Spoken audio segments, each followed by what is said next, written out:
Hi, you're early, Kurt and Jeanette. Yeah, just want to make sure we get here. Okay, good.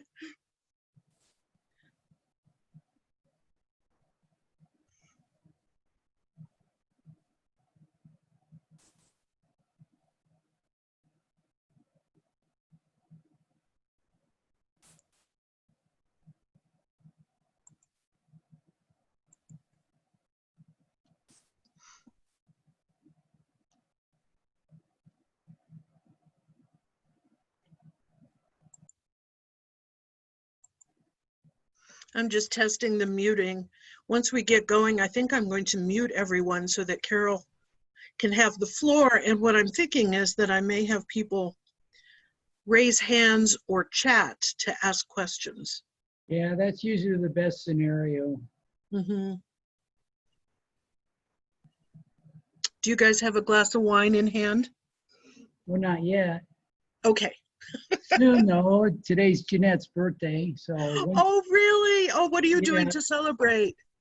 Well, we're gonna do it tomorrow when our daughter and granddaughter are available. Uh-huh. So yeah, this morning we just kind of chilled out and went out and had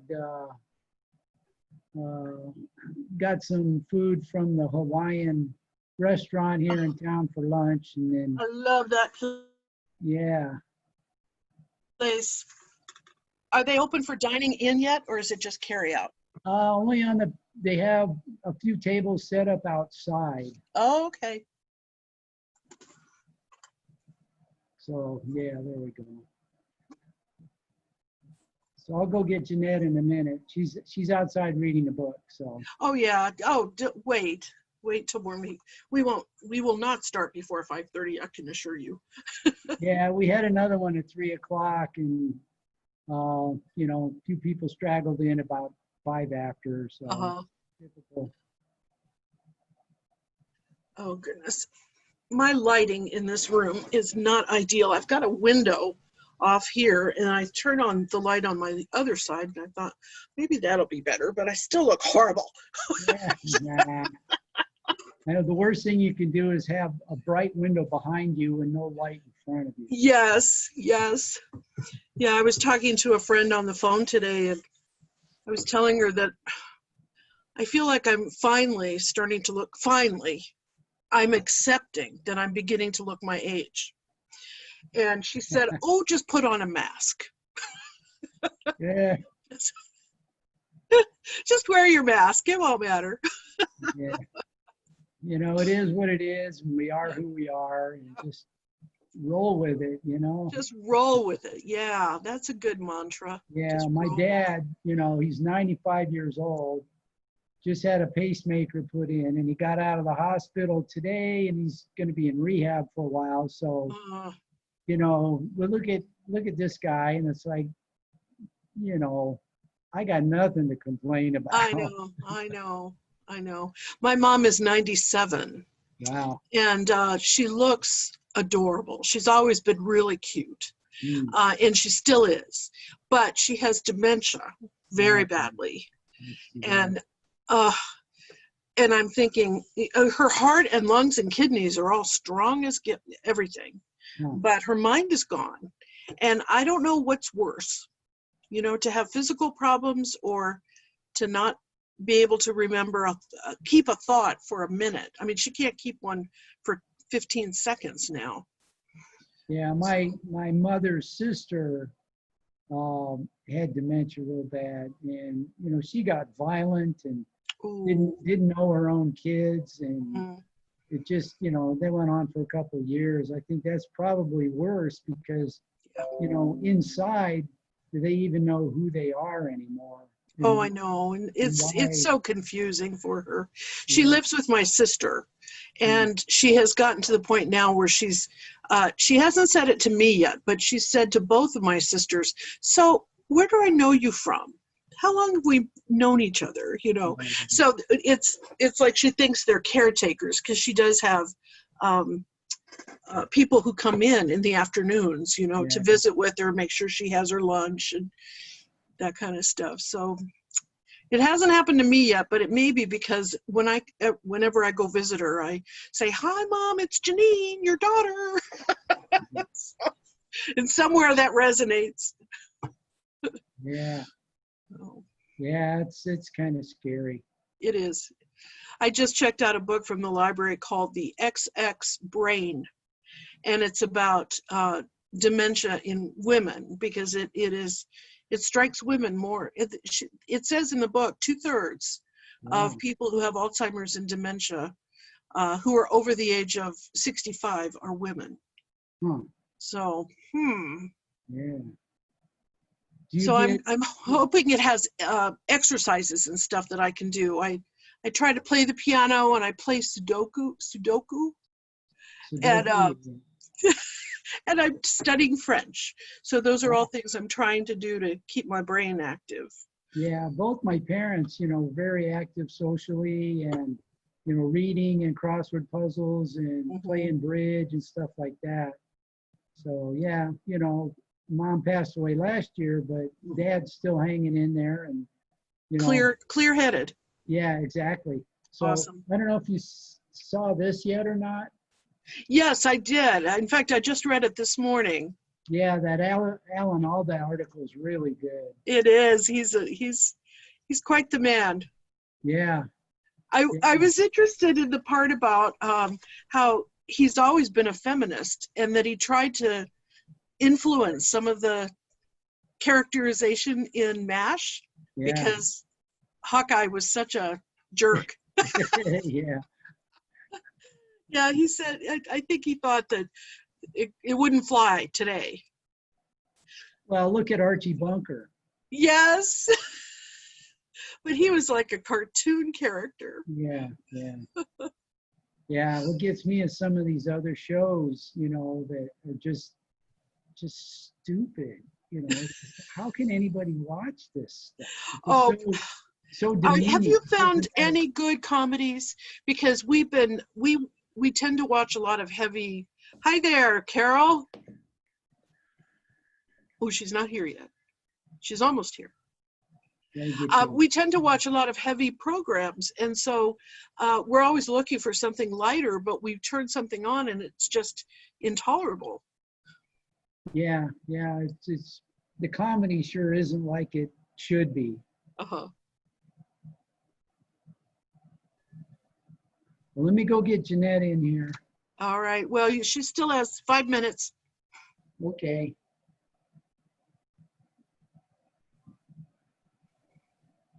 Hi, you're on camera, Jessica.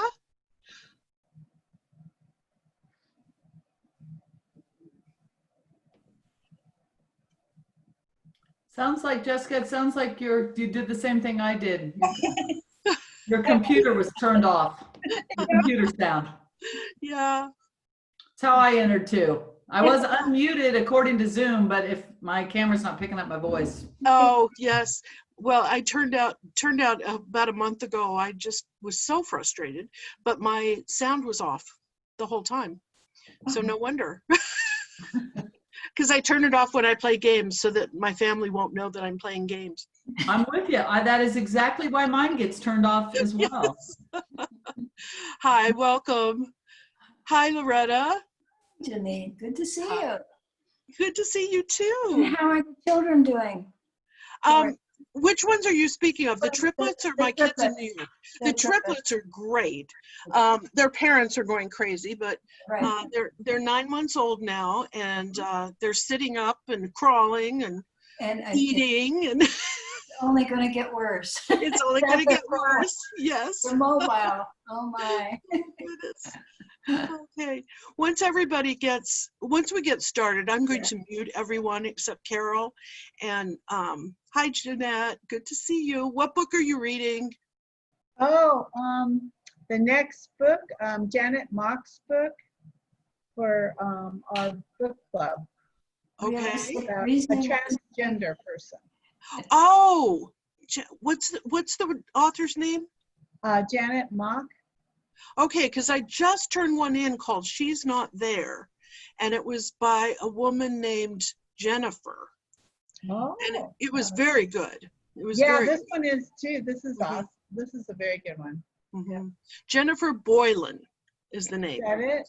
Okay. She's not there, so Okay, thank you. Interesting. Is that on transgender? yes, Yeah. yes. Same topic. Okay. She went from James to Jennifer, Yeah. and she's a literature professor and has published in. She works at Colby College in Maine. Uh-huh. She's the head of the English department. Wow. Close friends with Richard Russo, the author. Oh, interesting. Yeah, yeah. Hi, Julie. Did anyone bring their wine? We're going to bring our dinner. Take with water before. Do I have time to go down and get it? I didn't You've got realize it was a 2 wine minutes. party. That's right. It's a drinks and dialogue here. Yay! Yeah, we could.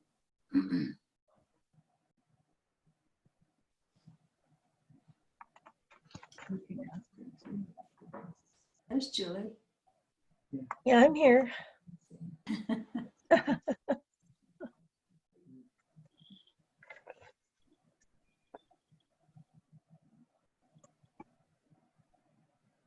Your name came up today when in our Windsor group, just making sure you were included.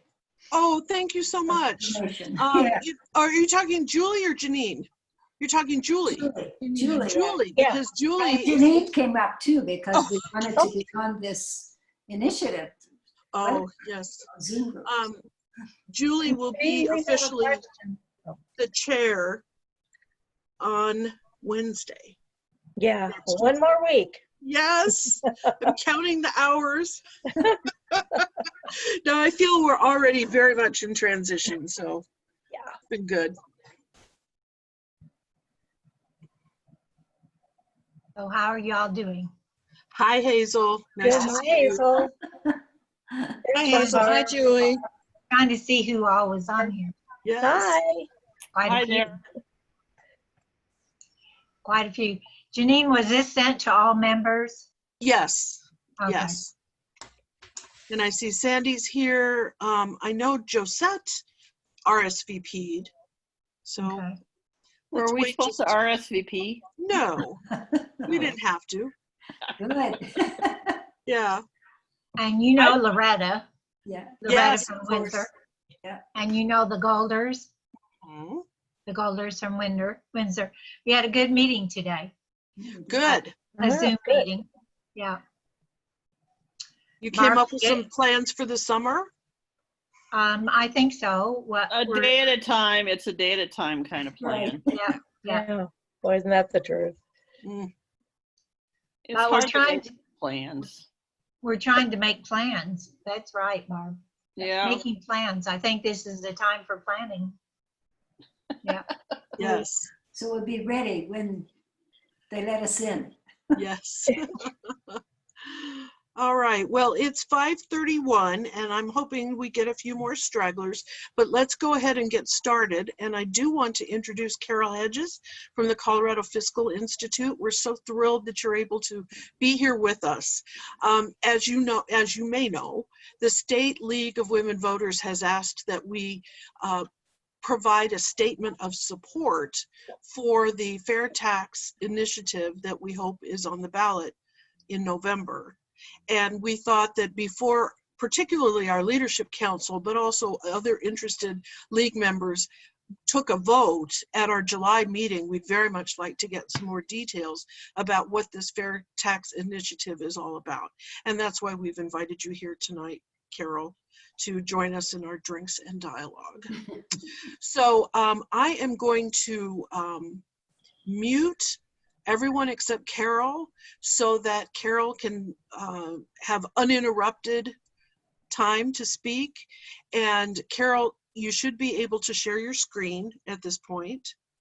And I will be monitoring the group chat box. So if someone would like to make a comment, ask a question, please feel free to put that comment in the chat box and I will pass that on to Carol. Great. All right. So, Carol, you might want to do more of an introduction to yourself since I haven't said much. No, I don't really. I'm not the star of the show tonight. The star of the show tonight is Initiative 271. But I will talk a little bit about how we got there and what my role is with it, and I appreciate it very much. And I really appreciate you monitoring the chat. I have found that my ability to do more than one thing at a time sort of is inversely related to my age. And so as every day that goes by, I'm worse and worse at doing a couple of things at the same time. So if you would just stop me or tell me when there are questions, I would be more than happy to stop and talk about them. But I'm going to stay focused on my presentation. And if you handle questions, that'd be great. And I just want to say it's really a pleasure to be with you folks. I love coming to the League. I love coming to the League in your area. This is something that we've been talking about doing for a while, so I'm really thrilled to be able to be here. Details of 271, questions on people's minds that like to talk to about this. So I'm just going to jump in. You ready to jump? All right. Yes. Everybody? Okay. So I want to start by talking a little bit about Vision 2020. Vision 2020 is an organization of about, well, we started out with a founding group of about 15 folks, and then some people just being there on their own.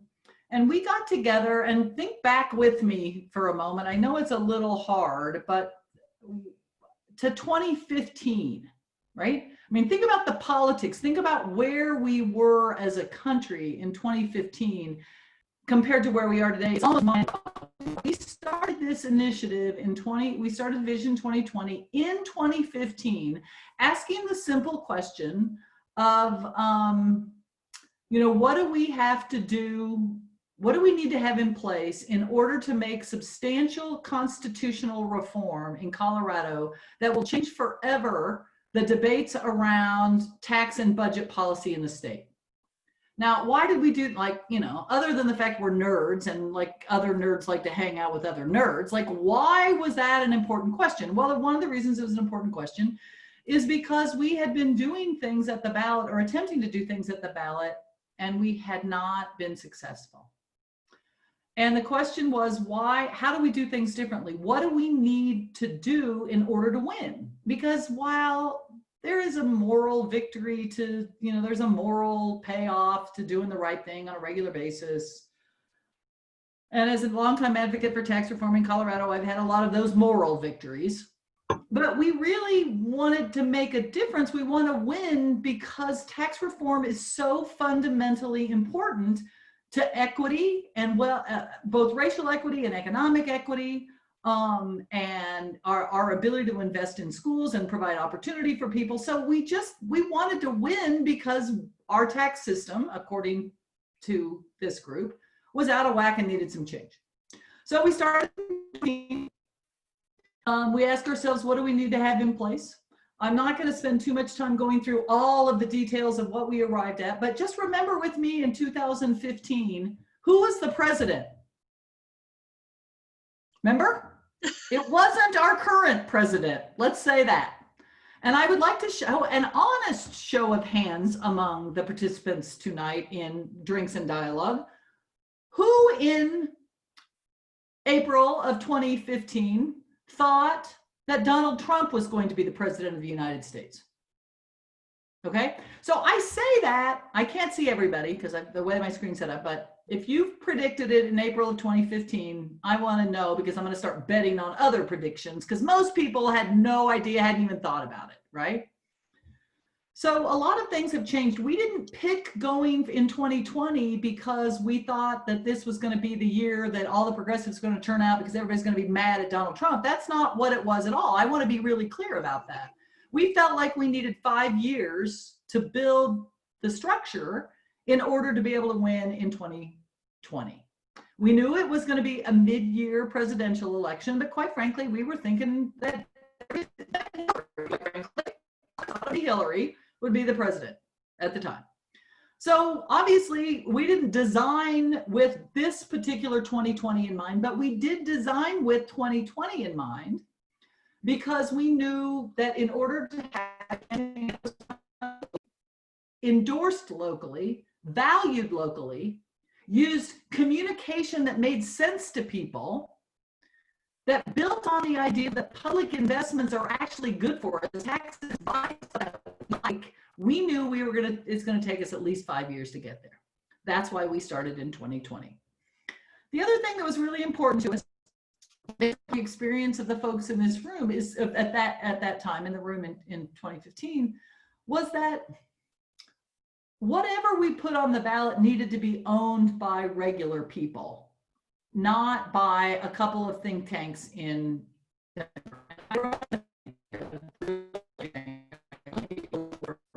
we do great research on really relevant topics, but like what we say really isn't what's going to motivate people to vote, right? They need to feel it. It needs to be owned by the people who are actually going to be casting their ballots.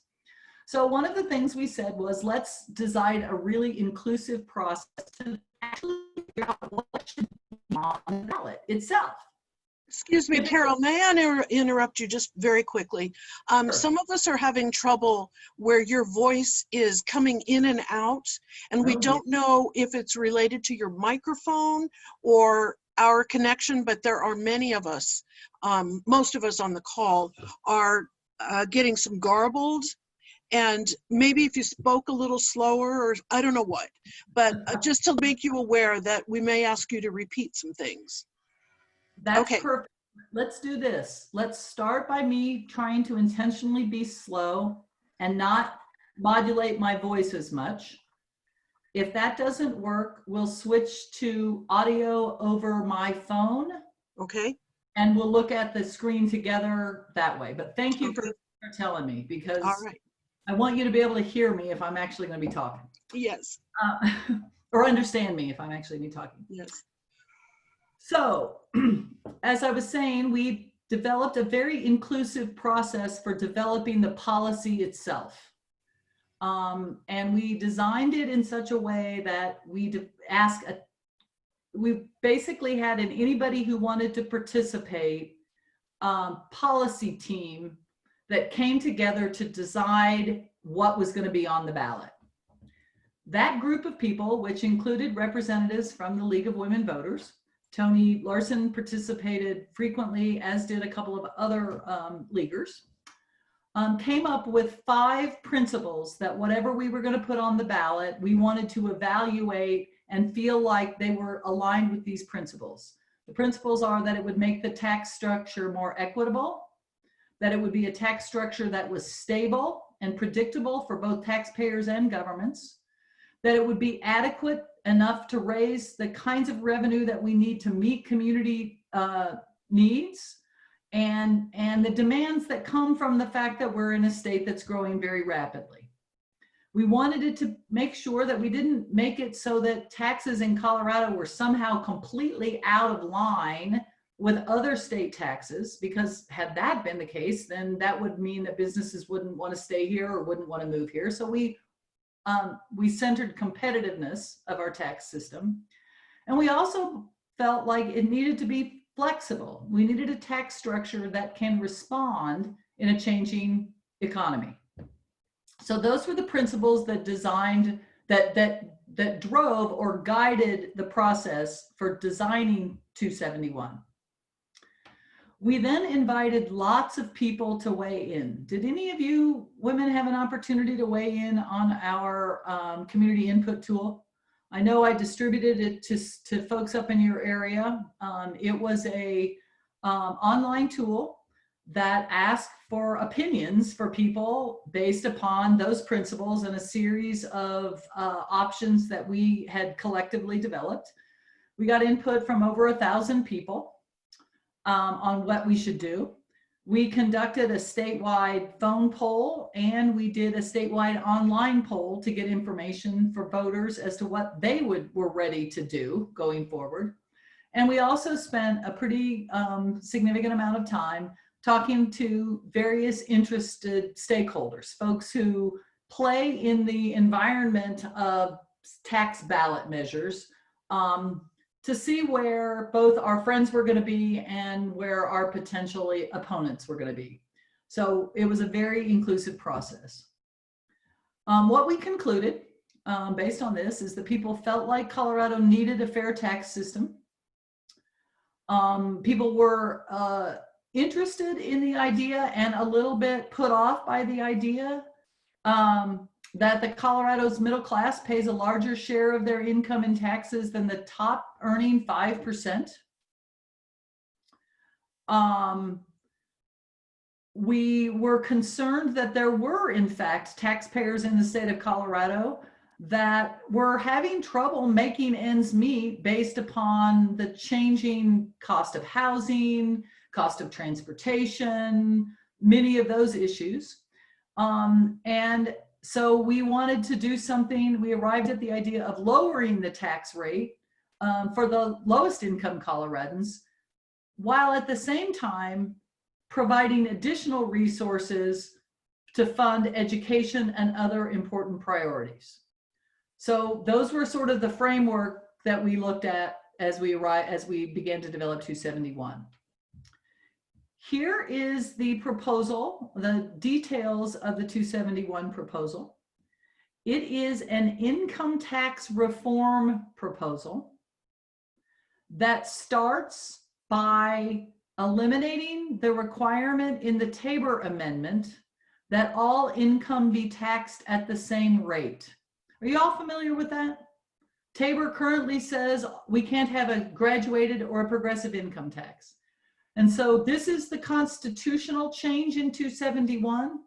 That's why it requires signatures to be collected in all 35 Senate districts, because it actually is an amendment to the Constitution, and it strikes the requirement that all income taxes or all income be taxed at the same rate, and replaces it with a statutory graduated income tax structure. I'm going to stop there for a minute because the statutory structure is really important. It's not a detail. It means that it can be adjusted by the legislature if they choose to, or if the voters of the state say we want a little more here, a little bit less there. It can be adjusted to some extent. Tabor says if we increase a rate, it has to go back to the voters. But if we decrease a rate, the legislature has the authority to do that on their own. But it's statutory. It's in the statute books.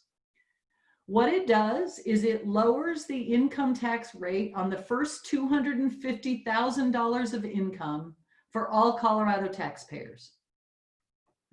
So anybody who makes less than $250,000 of taxable income, which roughly it's adjusted gross income of about $270,000 or $275,000, right? So if you are in a family that has wage and interest income and, I don't know, capital gains income of about $270,000, you probably will still have a tax rate reduction. So the rate reduction on the first 250 goes from the current rate of 4.63, which is in the yellow column, to 4.58, which is in the blue column. Now, I don't know if you all know this. I don't want to insult anyone's intelligence, but I'm going to say it because I often talk to audiences who don't understand this. Not saying you don't, but some people don't. A graduated income tax means that you have brackets of income that are taxed at different rates. How many of you heard growing up, oh, well, or at some point you're like, well, you don't want to do that because that's going to kick you into a higher income tax bracket. As if right? Thank you. Thank you, Barbara. I can see you raising your hand. You know, that like implies that if you make $252,000 a year, all of your income is going to be taxed at the higher rate. That's not the way it works, right? So income between under 250, the rate is 4.58. For any income between 250 and 500, the income tax rate will go to 7%. For income between 500 and $1 million, the tax rate will go to 7.75%. And for income over $1 million, it'll be taxed at 8.9%.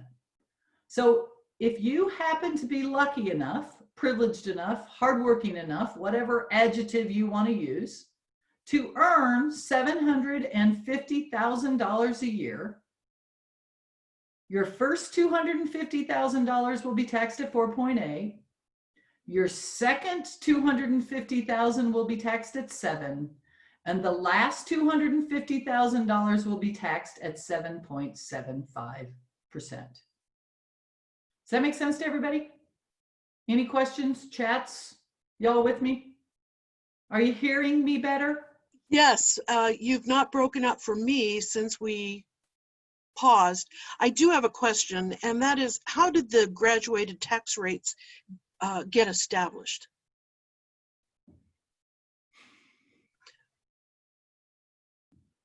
Well, I'm trying to decide on what adjective I should use to describe it. There was a little bit of guesswork, right?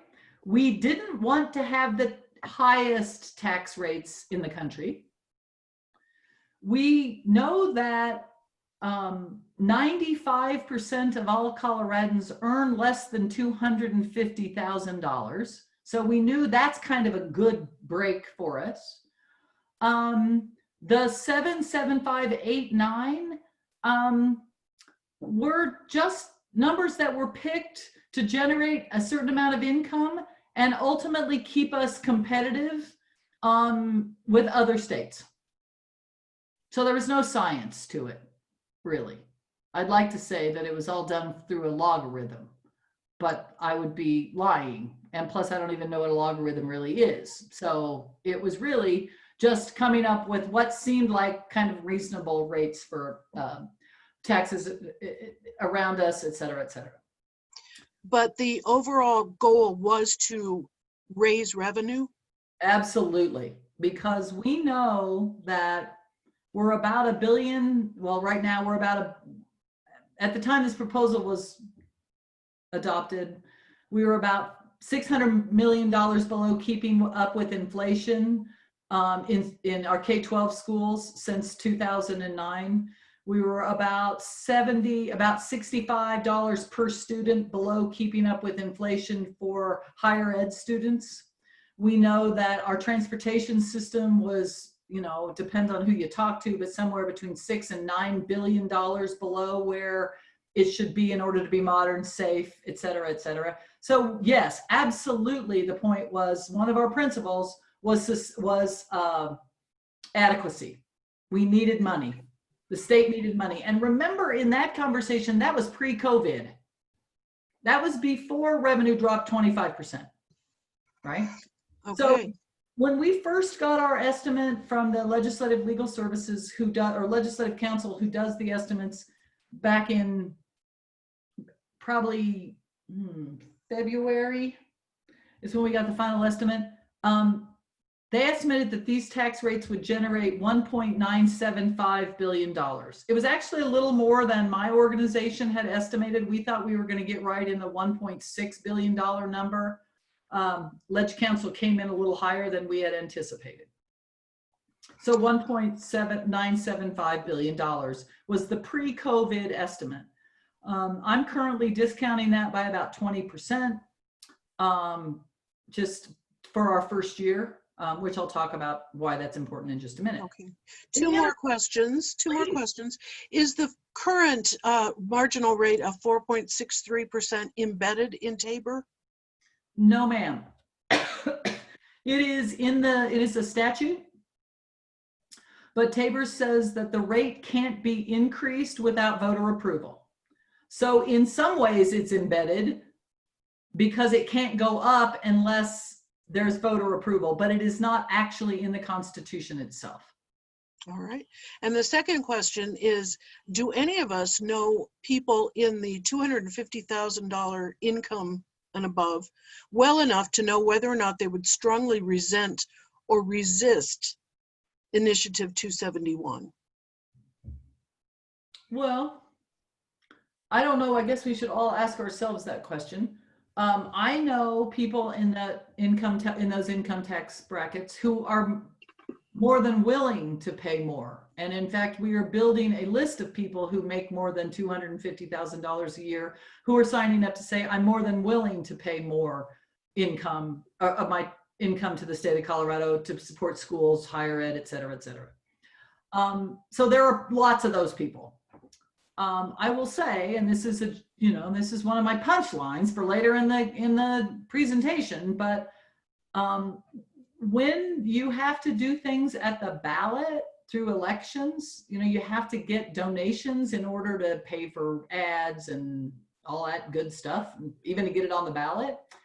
And I have found that it's a little hard to get millionaires to write you a check to get on the ballot a proposal that would increase their taxes.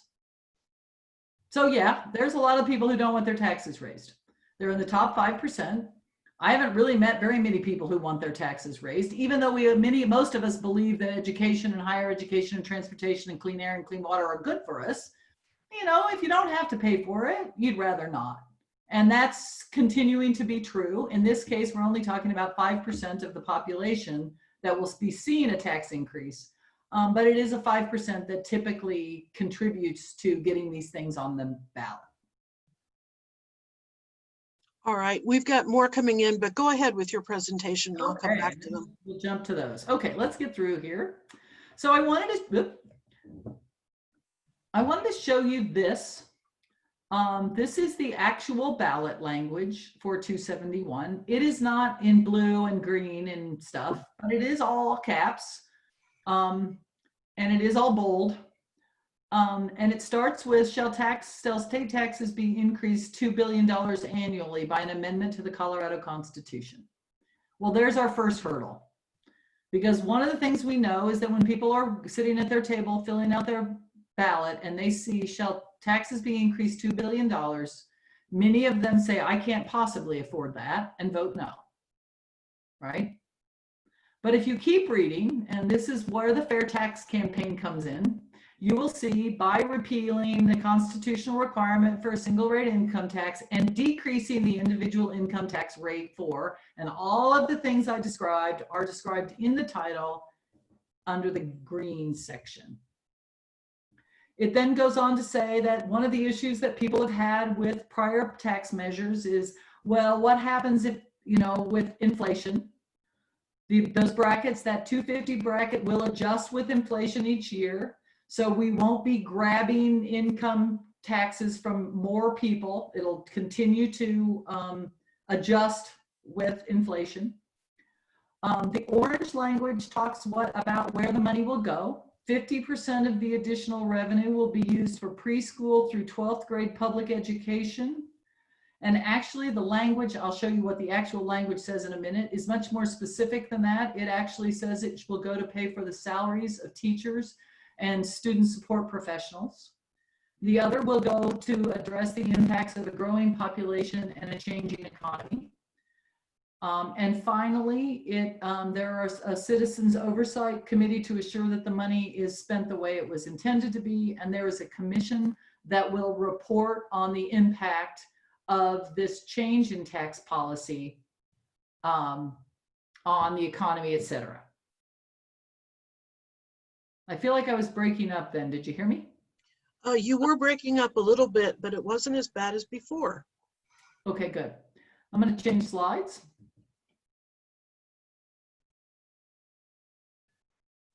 So this is the language I was talking about, the more specific language about how the money will be used.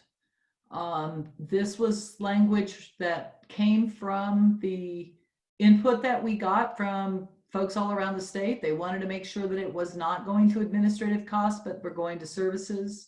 Wanted to make sure that a big chunk of it was going to support our school system, which is so badly underfunded. And a lot of people felt like even within our school systems, they wanted to be sure that most of that money was going to, the money was going to pay for the salaries of teachers and the folks who actually interact with students. And so that language, that desire is reflected in the language of the measure itself. I wanted to show you this chart because I mentioned it in one of the ways to talk about 271, or one of the things that we had lifted up for us as an important value around whatever proposal we used. And that is that this idea of what I call in my organization an upside down tax code. The upside down tax code means that the lower your income, lower income folks pay a higher percentage of their income in state and local taxes than do higher income individuals. And this shows that folks making less than $22,000 pay 8.7% of their income in taxes, state and local taxes. Under 40, it's about 9%. Median income at 65 or so pays about 9%. But you see that when you get into the top 20%, the percentage is smaller, including in the top 1%, it's just about 6.5% of their income in taxes. This is what the bar chart looks like should 271 pass. We will actually be collecting slightly more as a percentage of income from folks, the top 1%, and just if you're interested, the top 1% are the folks in our state that have more than $605,000 in taxable income each year. Doesn't make it perfect in my view, and in my organization's view, it would go the other way. It would go higher to lower, but this is a step in the right direction from our perspective. Question? Mhm. We've got several members who are carrying petitions. Is it possible to get a printout of the tax code compared? Oh yeah. In fact, if you have a printer at your house, you can go to Fair Tax Colorado and go to a document, and I'll do this at the end when I'm sharing my screen and show you where it is, but it's called The Mechanics of 271, and it has exactly that chart. It's not exactly that chart, but it's got the same material in it. So yes, and I can also send this slide deck to you that you all can take that slide if you'd like. Great. Janine? And this, just a second, I just wanted to say that we are recording this session, which will be available to our members as well. Go ahead, Barb. Never mind. I think those are the documents I sent to you and you sent out to everybody. Oh, okay. All right, I've got those, and we can put those up on the screen in a minute. One other question that came through, you mentioned a Citizens Oversight Committee, Carol, and who generally appoints such a committee? In this case, the language is very specific in the measure, and if you'd like to read the entire measure, you can go to the Secretary of State's office website, go to initiatives, go to the title board, and you can read the full measure. I can also send it to you.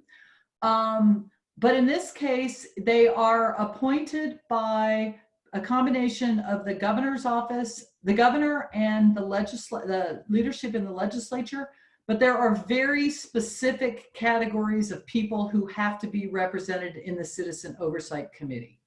So there are representatives of home rule cities, there are representatives of home rule counties, there's representatives of towns and cities that are not home rule, there are representatives of business, etc. So we took the language for the structure of the committee from a piece of legislation that was working its way through the legislature this session as a representative of the stakeholders in the state tax process. All right, thank you. Carry on. All right. So why is this one different, right? We've failed in the past. So one of the things that's different is there's just a lot more connected advocates. There's been a lot of work done over the last 5 years helping people identify the value of public services. It's really interesting that a lot of people don't think about where their tax money goes. And we know based upon a lot of public opinion research that we've done is that that's a real problem. Just feels like somebody takes your money and then it disappears. So we've spent a lot of time talking about the value of public services. We like to talk about that public investments build the thriving communities that we all want and deserve to live in. We've done a lot of work with a lot of organizations to understand. So if you're a hospital, if you're a Medicaid organization that focuses on getting Medicaid for folks, how important it is that you have that there's a good transportation system, right? How those things all work together, and how K-12 investments not only support the local economy, but they're really good for, they're really complementary, and they're dependent upon, great parks, so that there are outdoor spaces for kids to play, or to, just all of that interconnectedness. We always started our Vision 2020 meetings with having somebody talk about their favorite public investment that they didn't directly benefit from. And it's a really important thing to do, right? It's hard to not know what you directly benefit from, but most of these were organizational representatives. So it was great to have the person from K-12 talking about the value of free and fair elections, which are paid for and supported by public tax dollars. And for the folks who are interested in free and fair elections, have them talk about the value of K-12 education, and have a teacher talk about the value of a Medicaid program that provides transportation services so that her mom, who lives alone, can get to the doctor, and she doesn't have to take a day off of work from her classroom in order to get her mother to and from her doctor's appointments. Those are the kinds of things that we've really been working on developing over the last 5 years. The other thing is that this is not just about taxes. It's really about what taxes buy. And it's also, even more importantly today, probably than we would have ever imagined, it's about equity. It is about who pays and the fairness of that process. Another thing that is really different this time is it's a very different electorate. The electorate is, last time, a lot of people are like, well, CC, which was just the easiest thing in the world, didn't pass. Well, it was an odd year election. Didn't know how much money it was going to be, was hard to sort of demonstrate the value. This is going to be a very different election, a very different electorate. In 2020, people who are going to be filling out their ballots and turning them in are people who are much more likely to understand and committed to the idea that we're kind of all in this together. Not 100%, we understand that, but in those odd year elections in particular, progressive voters tend not to turn out in the same numbers. We think that there's increased growing frustration about the lack of resources.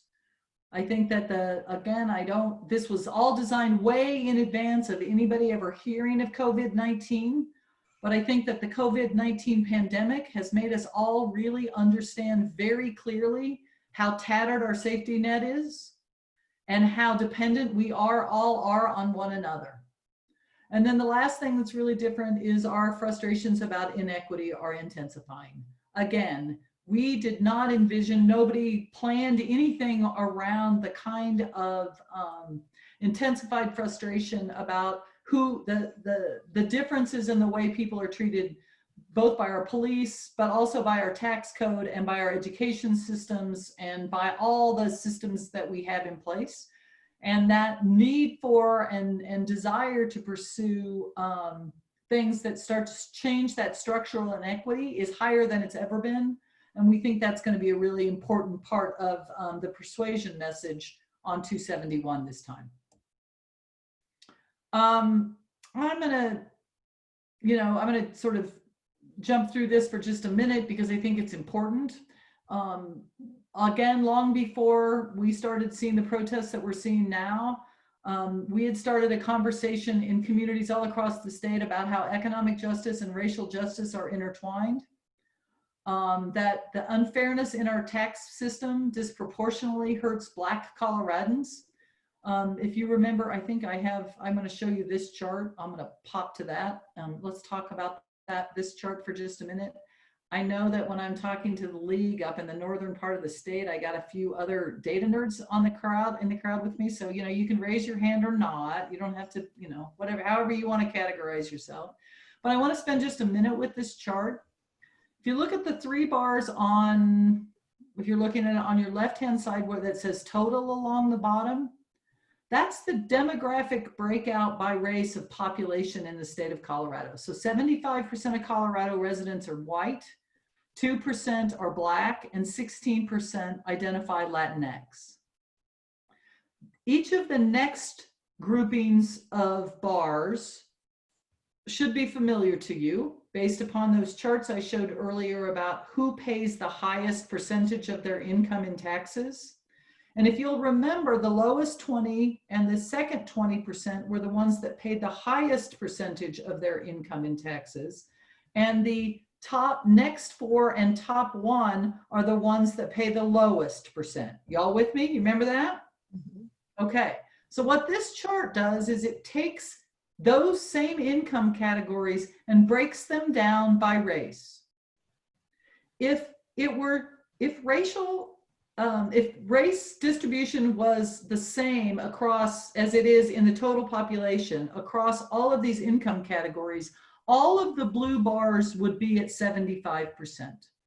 All of the gray bars would be at 16%, and all of the orange bars would be at 2%.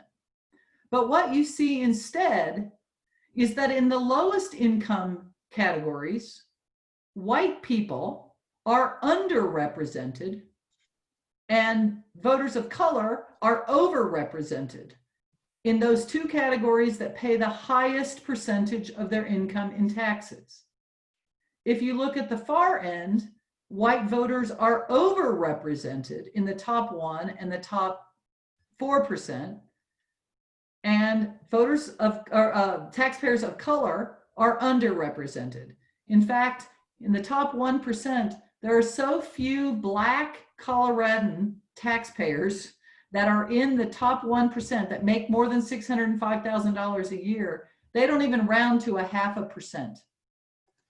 So we can see that the current structure of our tax system is reinforcing that we're asking the folks at the lowest income categories, who tend to be people of color, to pay the highest percentage of their income in taxes. And the other thing I want to say about that, and the reason I think that is so important, I am not suggesting that people at the top, in the top 5%, don't pay a lot in taxes. They pay a ton in taxes.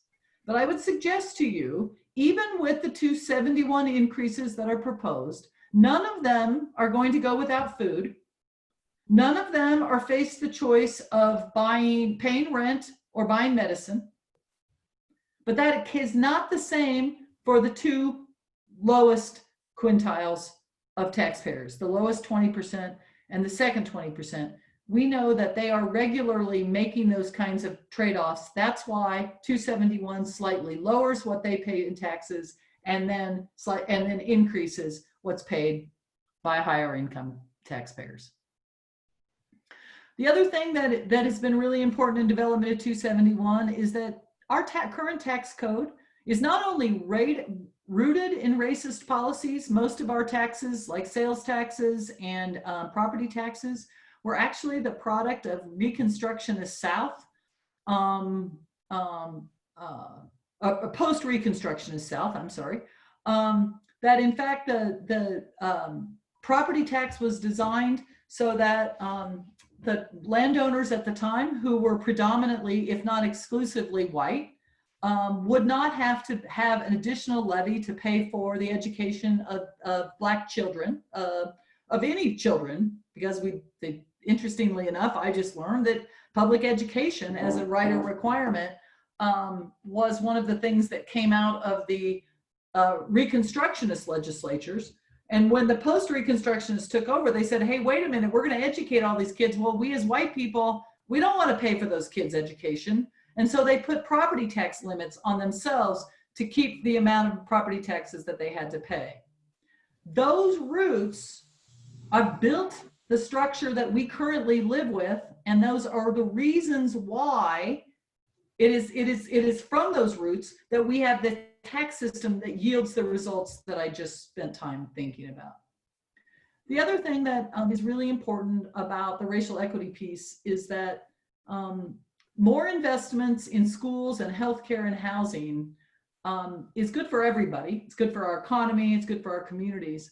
But it's particularly beneficial to folks who have been hurt by the systemic underfunding and the systemic racism that's really just baked into our tax code. I mean, baked into our current system.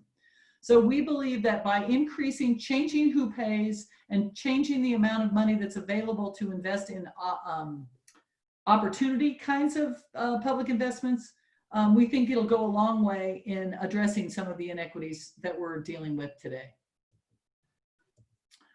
I'm not going to talk about that one.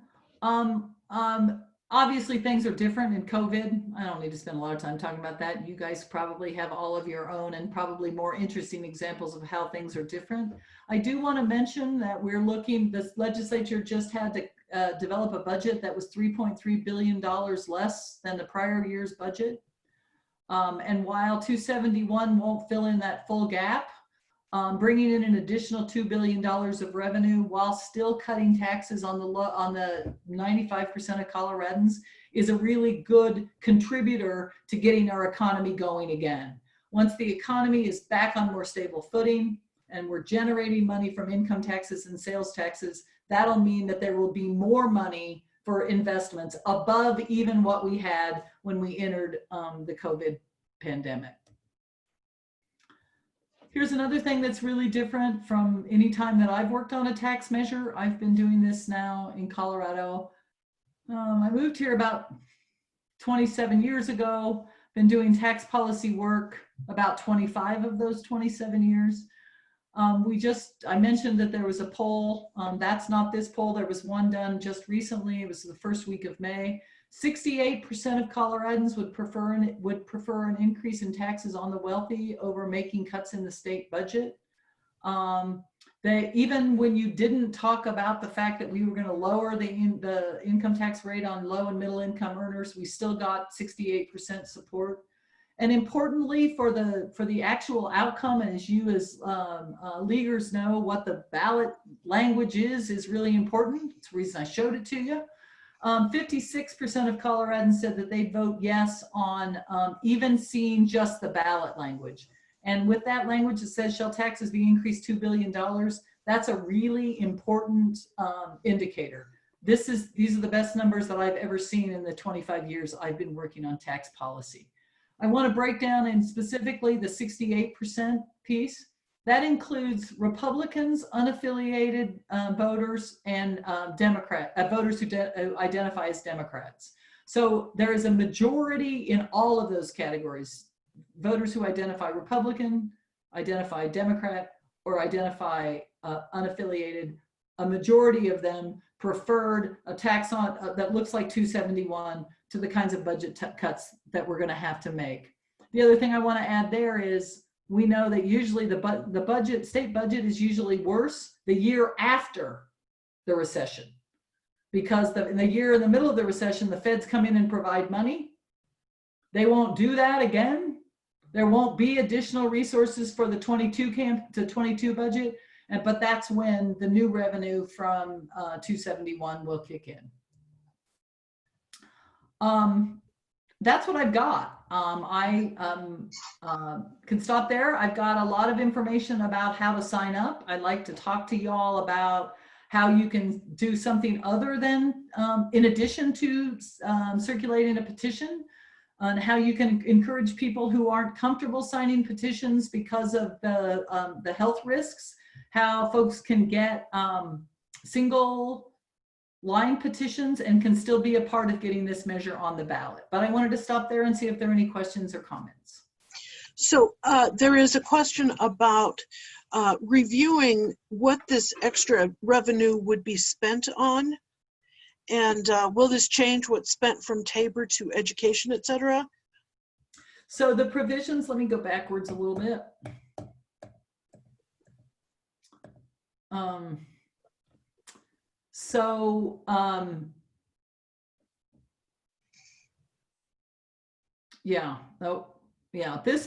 This is the language in the ballot measure. At least 50%, or in the title itself, at least 50% of the additional revenues to be used for preschool through 12th grade public education. It actually says that it has to be used for pre-primary 12 education to recruit, retain, and pay teachers and student service providers. So let's just, for the sake of simple math, say that we raise $2 billion. $1 billion of it will go to the K-12 education system for recruitment, retention, and payment for teachers and student service professionals. The other 50% of the money will be used, as it says here, for costs associated with a growing population and a changing economy. And I think that we spent a lot of time in the policy committee trying to figure out how to divide the money. And at the time, the issue, when we first put this together and started drafting the language to go through the process, the issue that everyone was concerned about was growth. People were really worried about all the people that were moving in and what that was going to mean for the, you know, sort of the pristine nature of our state and what was going to mean for transportation, et cetera. I'm really glad that we included the changing economy as well, because the way that COVID has changed the way we work, the way we interact, the way we shop, all of those things are going to drive, are going to be part of the needed response from our state government going forward. And those dollars can be used in those ways. Again, the Citizens Oversight Committee will be reporting back to taxpayer or to citizens or residents as to how that money is used. If somebody has a more specific question, I'd be happy to, about uses, I'd be happy to talk about it. Okay. You said that you could give us some more ideas of what we could do besides passing out and signing petitions. I just want to reiterate that we've got Tanis and Barb, I think you are carrying a petition as well. And so if the rest of you would be interested in signing, Tanis has offered to come to your house masked, physically distanced, and with alcohol wipes for pens, as has Barb. So contact either one of them. What else can we do, Carol? Well, I thought you were going to say that Tanis was going to come to my house with alcohol. And I was going to be like, sign me up. I've already signed a petition, but if you want to drop by with a wine, I'd be happy to share it with you. So obviously, signing up to carry the petition is the most significant thing anybody can be doing right now. Let me just give you some numbers. Anybody have any idea what it costs to get a measure on the ballot? Anybody know how they pay for signatures? Barb, you got your hand up. Take yourself off mute and tell me what you think. I was just gonna say $2 million. About $2 million at this point, because we're paying $12 to $15 a signature. $12 to $15 a signature. We don't have that kind of money. We are wholly dependent on folks like you to be carrying petitions in a safe way, right? And I just find it, I mean, I'm doing a lot of petition circulation myself, and it's really a good feeling to know when I hand in a petition with 40 signatures in it, I just saved the campaign 40 times 15, right? That's like a real significant contribution. So that is clearly the most important and the most significant thing you could do. If you have a petition, or if you know somebody who has a petition, you can do something else that's been kind of fun, is you can set up a signing station. I did that at my house, not actually at my house, but around the corner at my neighbor's house. We live on a street in downtown Denver where people walk their dogs and push their strollers and ride their bicycles. And in this time, there's a lot of people doing that. So we set up last Saturday on the 13th, Saturday before last, we set up with a big long table, and then we had the volunteers at a little round table, and we had the petitions sitting out on the table. We had people wiping down pens. We had people taking pens out of boxes that had never been used before. Everyone was masked. We had hand wipes. And we collected about 100 signatures in a few hours, sitting at the table. Again, 100 signatures at $15 a signature suddenly starts to feel like a really big contribution to the effort. We've got people who are doing that in their, Tanis said she was willing to drive her car to places. We've got people who are driving around with mobile stations, putting a petition in the back of the car, telling people I'm out, honking, I'm out here, come on out and sign, in a very health conscious and health friendly way. The governor adopted or issued an executive order that allows for single line petition gathering, which is another thing you can do. You can share information about how to use the single line petition gathering process. Some people just aren't comfortable being in a socially, sort of engaged in that way. Makes perfect sense to me. So there is a process whereby you can receive from the campaign, Fairtex Colorado campaign, either via email or through this regular mail, a single line petition. The Constitution requires something called a wet signature, whatever the hell that means, but you have to actually sign it. So it is not an electronic signature. It's not like, have you guys done the DocuSign or any of those it's not that, but you will, if you know of anybody, or if you want to reach out to people and say, hey, you can do this, they can get a petition. It's emailed or mailed to them. It has to be signed in the presence of a witness. So it's either with like somebody, if you live together, you can do that. Or if it's your neighbor that you're comfortable being socially distanced with, that can be the witness. Or if you live alone and you're not comfortable being around someone else, you can go back to the Colorado Fair Tax campaign. We will watch you on Zoom sign the petition. You then either need to mail it back to the campaign, or scan it and mail it and send it back, or take a picture of it on your phone and send that photograph back to Fairtax Colorado. That would count as a valid signature. You've just saved the campaign $15. And then the campaign gathers them up, puts them in a format that the Secretary of State wants, and they get added to the total number of signatures collected. Let me see here what I've got. Here are the instructions for signing the single line signer form. One of the things I get to do tomorrow that I'm very excited about is one of my staff members and I are making a video about what this process looks like. Get a black pen, have somebody watch you sign. So, my days as a video star start tomorrow. So you'll get to know, like, we knew her when, like, before she got to be famous.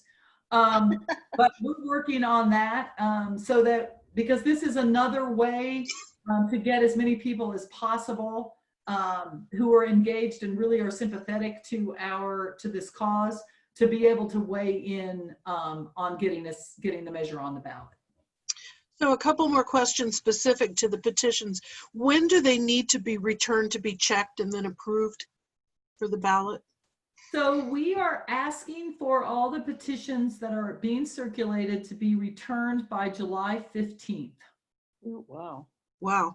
Are you having people at places like King Soopers asking for signatures? No, I mean, sort of.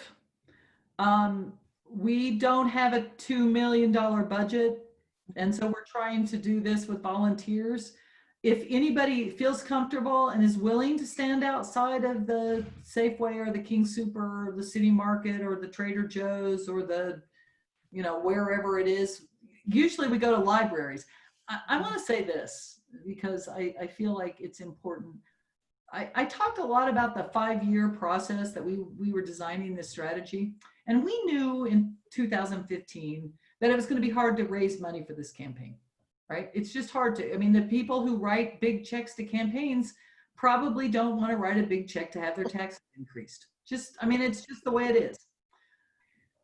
We had built off of the platform of Amendment 73, where we had volunteers. We collected 100,000 signatures from volunteers in 2018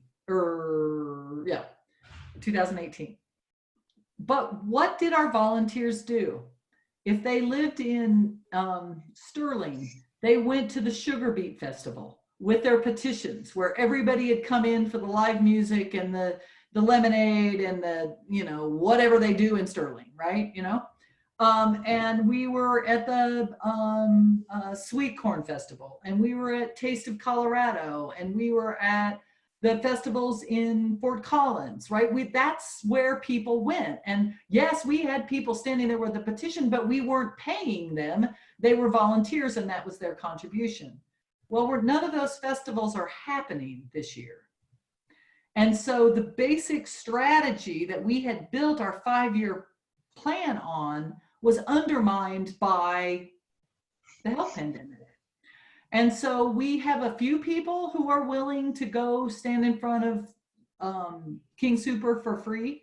We are trying to raise as much money as we possibly can to get as many paid signature gatherers as we can.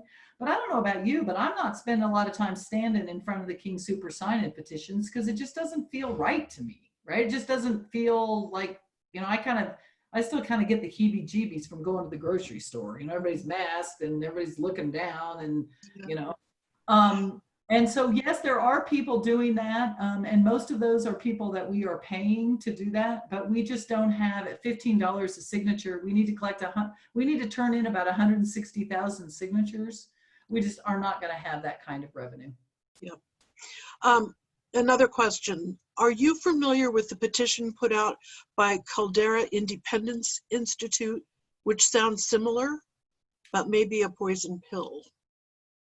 I'm unfortunately only too familiar with that measure, and I just got a report today that somebody was at a King Super, actually. Maybe that's who it was. And they said, do you want to sign the fair tax proposal? But it wasn't our fair tax proposal. It was their proposal. And that causes us problems for a couple of reasons. One is that people think they've already signed our proposal, so they say, no, I don't want to sign. So if somebody says, no, I signed at the King Super, ask them to sign anyway because they probably signed the wrong one. And by the wrong one, I mean what the Caldera proposal does is it reduces the income tax rate. It keeps our rate as a single income tax rate, and it reduces it to 4.55% for everyone. So it actually reduces the amount of money that state government has to invest in K-12 higher education, transportation by about $350 million a year. The poison pill piece, it is absolutely intentionally their strategy. There will never be a ballot measure that we will put on the ballot. I don't know what happened there. That there will never be a measure that we put on the ballot that they will not run an exactly opposing measure to for the pure and simple purpose of making it confusing to people. It's as long as we have Tabor that requires all voter approval for tax increases. Anytime we have a tax increase on the ballot, they're going to put something on the ballot that is going to make it intentionally confusing.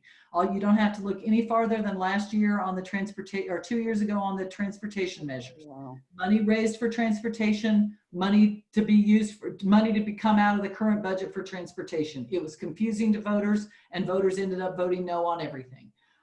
That is absolutely just the part of our system that until we're able to completely repeal the Tabor Amendment, we're just going to have to deal with. So unfortunately, I'm aware, and I'm really sad about it. Okay. Well, we're at 6:30. I see some other things like Weld Greeley League of Women Voters rocks. We have somebody from the state who has joined us. I don't know who it is. Identify yourself, please, because that's a great compliment, and we agree. Thank you very much. Carol, any last, oh, there you are. Hi. It's Beth. Sorry, didn't mean to interrupt. No. Thanks for being here. So Carol, last words. Well, I'm looking through here just a minute, and I want to answer Tanis's question, especially since I don't see Oh, there you are, Tanis. Hey, thanks for carrying a petition. We don't know what the initiative number will be. It will not be assigned until we qualify it for the ballot. So that's one of the things that I really don't like about this. You're saying ask if it's too. I'm sorry, I misunderstood your question. Ask before you sign. If it's 271, sign it. If it's not 271, don't. One of the other things that makes this complicated in terms of rolling it into a campaign is that when it actually gets on the ballot, it won't be 271. Yeah. It'll be something else. And unfortunately, we don't know what that is yet. No, I do have one parting question or comment.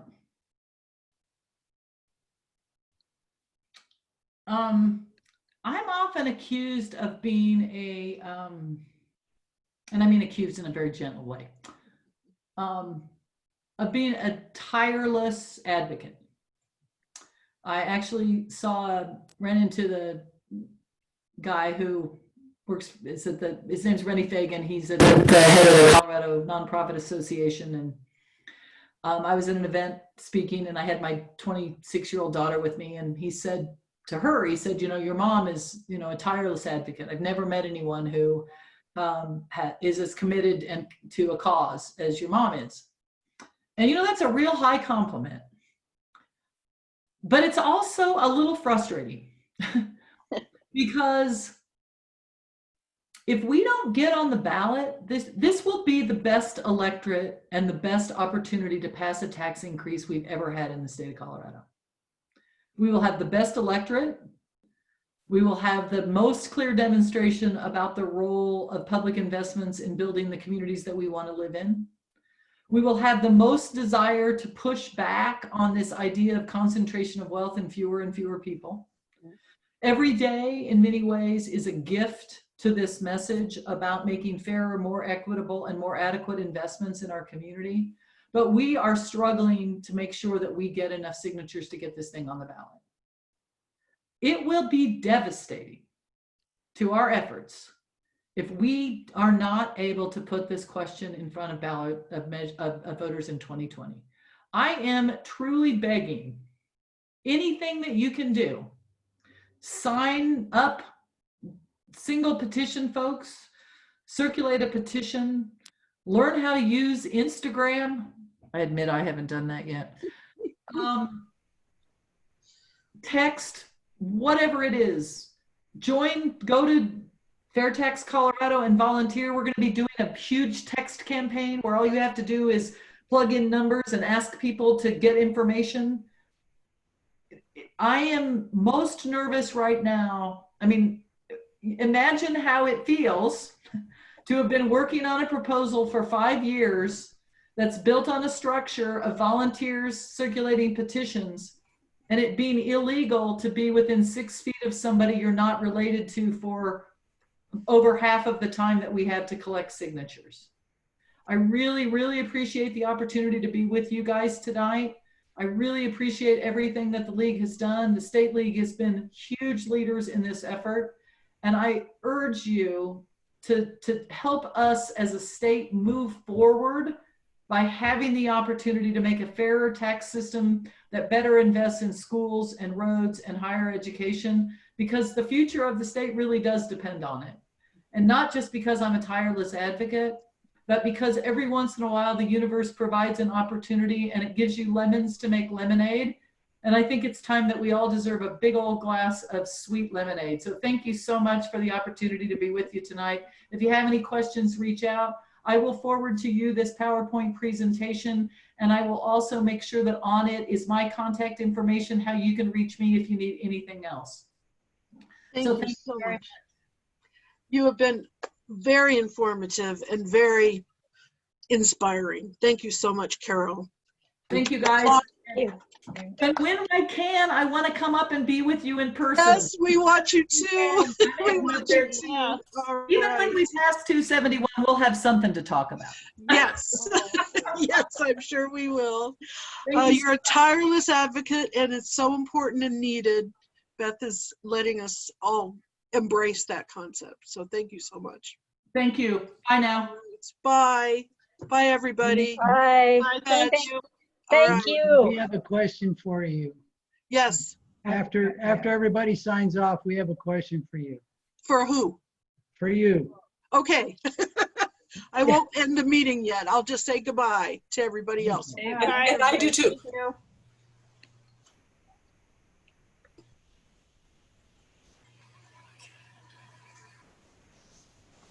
I'm gonna stay Carol on. cleared up fuzzy areas. That's great. All right, go ahead. So we were wondering about that newspaper, the short one about The short one, yes. turning 100. Now, I sent you an email, I think, about, should we submit it to the Coloradoan and the Windsor Beacon? Yes. And if we do that, what kind of a change, should we include the Larimer League and the Greeley League? Or, we just want your input on that. I have no pride of ownership. So for the Larimer League, you can certainly adapt it for what would be printed in Larimer County. The Colorado Beacon, does it, I did respond to your No, email. the Coloradoan. The Coloradoan, Yeah, yeah. the Windsor Beacon's part of the Coloradoan. Okay. Whatever we submit, it would go to both of them. Uh-huh. So we didn't know what to do. So. Well, if it's going to go to both, then I would say Weld and Larimer. But you could say that, Janine Reed, chair of Weld County League, in collaboration with Larimer County, maybe something like that.